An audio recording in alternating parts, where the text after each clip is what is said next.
Ah!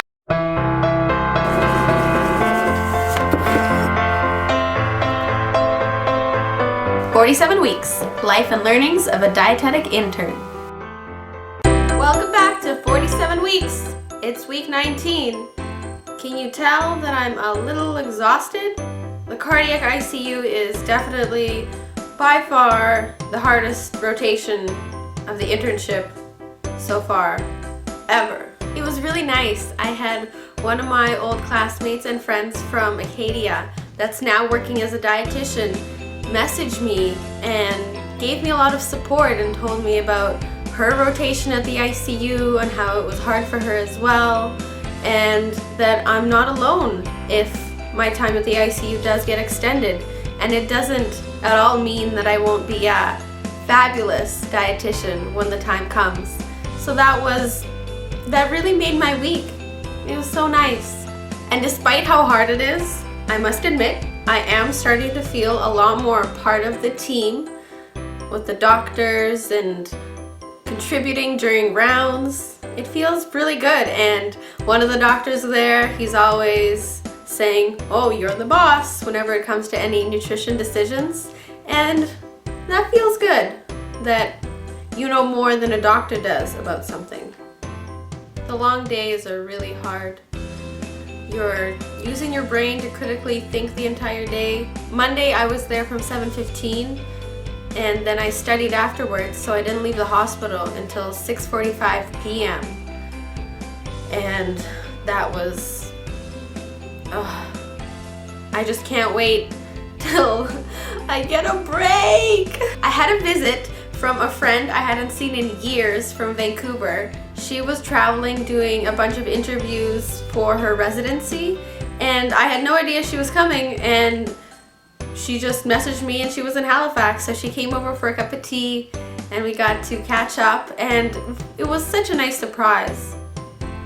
I hope she ends up being at the hospital in Halifax, but we'll see. This week I've spent a lot of time studying fluid and electrolyte balance because that's definitely been one of my weaknesses. I went to ground rounds on Tuesday, which happen every week, and there's baked goods and coffee, which was a perk, and then you also go in and you listen in on a medical topic of the week that may or may not be related to nutrition. This one was on immune thrombocytopenia. We also had an interns meeting this Thursday, and it was so nice to see almost all the interns there, and we got to hear a talk on nutrition with HIV and immunocompromised patients. That was really fascinating. Some of the other interns are also working on making a nutrition video for Nutrition Month, talking about the little changes dietetic interns and dietitians have made that have made their lives healthier. And Skylar is going to be doing the editing for that video as well. So, woohoo! At the interns meeting, we also talked about the rising food costs in Nova Scotia. Food costs, particularly for vegetables, have gone up by pretty much 10% from 2014 to 2015. From 2014 to 2016, in 2 years, the cost to feed an average family is going up by $720, and the prices might still be going up. So that really explains why I haven't been able to buy any fruits or vegetables. It's kind of scary that it's going to go up even more. What also helped this week was making a plan B in case I don't have enough time to meet my competencies before I'm supposed to do staff relief.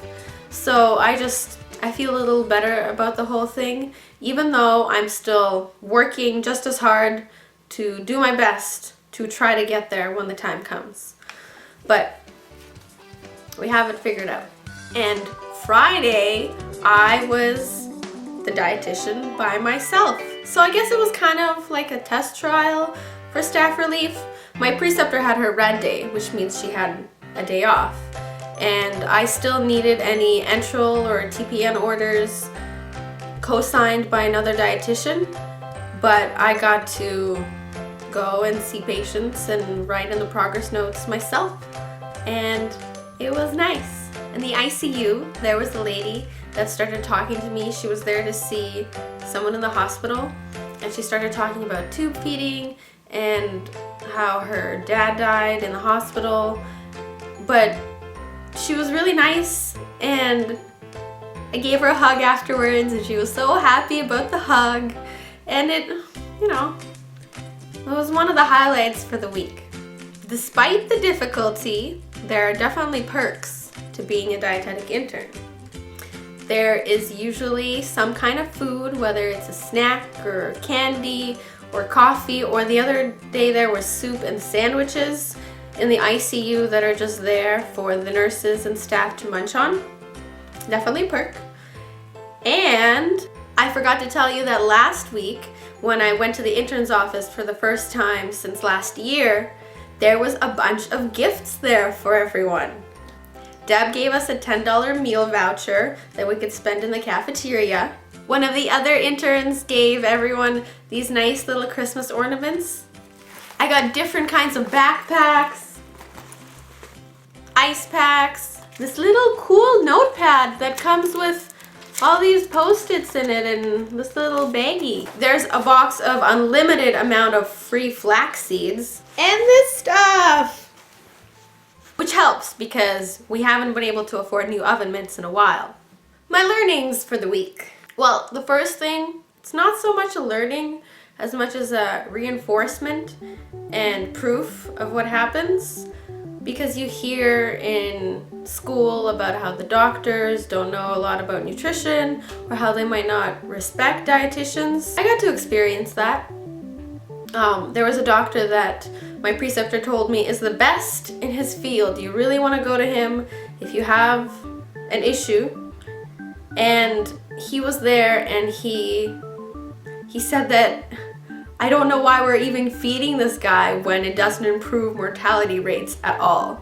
So he doesn't think people should be fed. And my preceptor and I just looked at each other like, but it's okay, because when the doctor left, the other health team members all told us to not listen to what he said and that they care about us. I've learned a lot about so much, in particular how to tailor enteral feeding with somebody that's on a lot of propofol, which is a sedative which gives you 1.1 calories per milliliter, and how to adjust based on the rate changing and them slowly being taken off or sedated even more, because you really can't overfeed them. They might go into refeeding, or you just be giving them a lot of extra calories. And too much fat compromises the immune system. I've also learned a lot about what we learn in school that doesn't apply or isn't true. For example, I learned that you don't need to decrease the rate of TPN feeding as you do with enteral feeding when you begin feeding someone.